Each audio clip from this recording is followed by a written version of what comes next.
We all know who he's going to be going up against. It can't be anyone else besides FlaSh. But we're going to get the reveal here.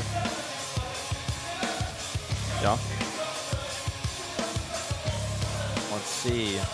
I mean, it's got to be FlaSh. But I said that about TY when he wasn't put out the first to play Billowy, but I mean, who else could it be? I mean, KT's gone with the same 4 guys basically all of round 2. You got FlaSh, TY as your 2 Terrans. You got Zest as 2 Protoss. They don't really have a Zerg they can trust in. They're not going to send out action here. Doesn't really make sense. He's got to win 4 games in a row. And here we do see FlaSh. Yep, FlaSh. There he is. Crowd goes nuts. Oh my God. 276, 110 in Pro League 2014, 10-7. His weakest matchup in the Protoss. 5 of his 7 losses are in this matchup. Now he's still 1-3 against Protoss, but it's definitely been the toughest matchup for him. Yeah. He's lost to some really good Protoss players. The game that sticks out in my mind is the one against Parting. Where Parting had like very, very good tempo play and just like crushed him in that game. And I fear for your safety here. He's got to take down this first Protoss, and then we got Super coming up maybe afterwards if he can defeat this guy. And Dongrigu, you got Dream, you got so many good other players that he's got to go through. What I would do if I were MVP, well, we'll talk about it in just a moment. The map is loaded. It is Yeonsu, in fact, a 2-player map. A map that actually plays into Billowy's strengths quite a bit in this matchup. Let's find out what's going to happen. Can FlaSh bring his team onto the scoreboard, or is Billowy going to get an all-kill? Let's jump into Yeonsu.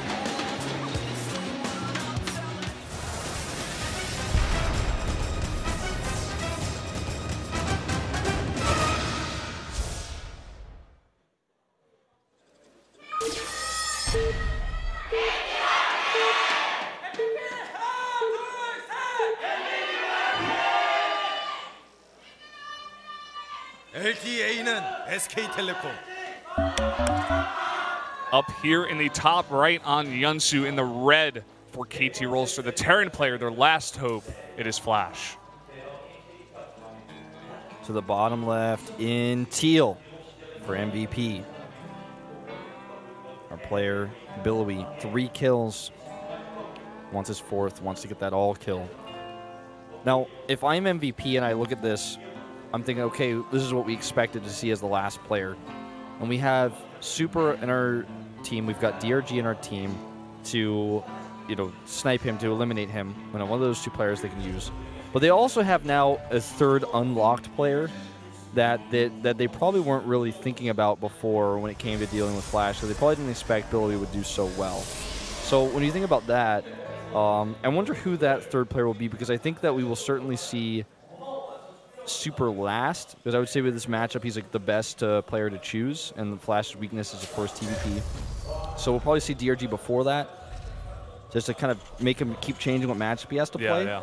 I wonder if we will see Dream actually as the next player, because I could definitely see that. Because that's actually that the guy I was like, going to say. It forces FlaSh to play 3 different matchups in a row, and TVT can be it can be a bit volatile at times as well. Yeah. It would be great for changing up the flow of things. Just having him play a TVP, then possibly TVT, TVZ, TVP again, if he can get that far. I feel like it's good, just to get into the mind, get to the head of FlaSh, because it's very hard to do so. A guy who's oftentimes very unimpressed. There's a meme about this, and he's not really fazed by anything. I mean, he's been to so many championships. He has so many, he's got so many titles under his belt, and he's just here, playing another game in his mind. I mean, there's so much on the line for KT right now. This is their playoff spot for round 2, or rather their playoff, life here. And he's got to win 4 in a row. Well, so far FlaSh showing a standard build. Scouts with the SCV, Reaper to follow, and Zealot here, to be canceled, most likely. Follows the SCV, wants to know if he's going to make the eBay or not. As soon as he sees that the timing is too late, probably going to cancel that Zealot. Yep, cancels it, and we'll drop the Nexus just before the SCV can block. Nice. No block. Is going to back out to. Here comes the Reaper coming across the map. FlaSh drops his own CC. Very standard Reaper to expand here. Yeah. And the Reaper's going to come over here, pop into the main base. Wants to identify the pylon locations. Counts them out, sees one to the right, one behind, and wants to find that building pylon. Because it's actually being hidden right now. Because you guys can see to the bottom right of the minimap, even our observer didn't notice it. Now, what's going to go up down there? I feel like DTs. What are you feeling? Could be Robo. This is a great map for it. You know, you do a very nice immortal timing push. Could definitely do a ton of damage to FlaSh. You know, a very small choke point there compared to other maps. Could definitely do a lot of damage there with force fields. Could also be DTs. Yeah, I just feel like if we see a Robo down there, it's going to be for like a drop. I think it's possible that he just does a Blink Stalker all into off of a Twilight Council down there.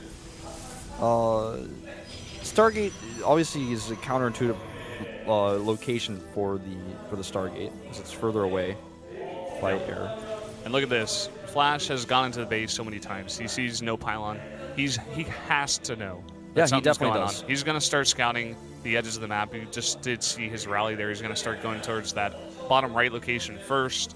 Now notice he even sends an SCV to the top left of the map as well. He's very diligent about finding out where it is that his opponent is hiding. Because He's he even knows hiding something. gateways as well. Yeah, Look he at knows this. something is hidden, and it's going to be Blink. Okay, so this is really scary, FlaSh fans. If he does not take this seriously and bunker up right now, he is going to die, because this map is probably the best map in the pool, Protoss versus Terran for Blink Stalker All-Ins. We've seen it before. We saw it in our very first televised Pro League match. Now, the Mothership Core has been nerfed since, but still a viable strat. And he's going to see it. He's going to see it now. There we go. Sees the two gateways, sees the chrono boost on the Blink, and he knows exactly what's going on here. He has all the information he could possibly want. Just feeling that crowd energy now, I'm sure. Now, seeing is only half the battle. He will have +1 for his Marines when the attack hits, so that's a lot of extra damage. He's adding now a second bunker and a third bunker. His chances of holding this are quite high. This isn't the fastest Blink research we've ever seen, and Stim is already on the way, albeit, you know, not even halfway done still. It's getting closer, and once that finishes, he should be able to hold. The matter is just getting to that point, right? Now, the Stalker's trying to come up here, do a little bit of damage to the bunkers, prevent them maybe. Not able to really get anything done. Blink's still a ways away. Forward pylon is ready as soon as it is, that is to say, he's going to warp in a bunch of Stalkers. Now, notice the gas is taken here for Billowy. He's going to be able to make so many extra Stalkers with this. He's going hardcore. 3 more gates.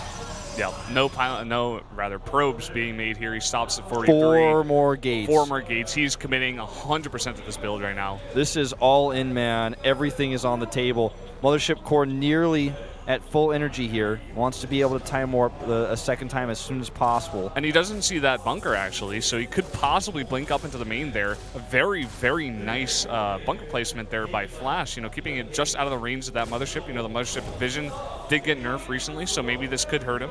Oh, looks like he might want to go over here, though. Bunker gets salvaged because Stim is almost done. He's very confident here. And, you know, I think it's okay for him to salvage those bunkers with that army he's got up there at the top of the ramp. He knows, though, that Billowy has 4 gases. Uh-oh, this could be a problem if he just avoids this bio-army by blinking into the main. Let's really see. Could. Time warp goes down. He's going to fight the Marines first. I think this may be a mistake by FlaSh, but here we go. He sims through. Does he have enough? More Stalkers warping in right now, and he fights underneath the time warp. There goes the Mothership Core. Remember, he has +1 here, but I don't know, Brandon. Those units are pretty low. I think this is a big mistake. And now the last of the Marauders fall. He's got a lot more on the production tab, though. He has no vision to go onto the high ground, so he's going to go through the low ground. A bunker is being made right now, but he needs a lot more time. He doesn't have this time, Wolf. The bunker is salvaged from before. Goes down. There's no units here. Too many gateways. He's going to try to desperately make another bunker here, but with the, you know, just with so many Blink Stalkers here, I don't know if FlaSh can hold this. In a crazy turn of events, I don't know what else to call this, but a lapse in judgment. FlaSh feels he has enough, does not. GG, Billowy has all killed KT Roaster, 4-0, and they will advance to play against CJ. Now both telecom companies are out, and you know, KT had a great upset yesterday in League of Legends and Champions, but today the tables have turned, and it's MVP who will be taking a crazy upset. 4-0 I am absolutely stunned right now. I cannot believe he's actually done it. FlaSh, like you mentioned, a very huge lapse in judgment there. Felt very, very certain in his play. He felt very confident that he could take that, but that is a very big mistake to make here in that game. You know, salvaging the bunkers, I was like, all right, that's on the edge, man, It's but I just think that you have enough. He doesn't even need the extra minerals. Like, why does he need to move out there? And he saw the 4 gases, so he knows it's a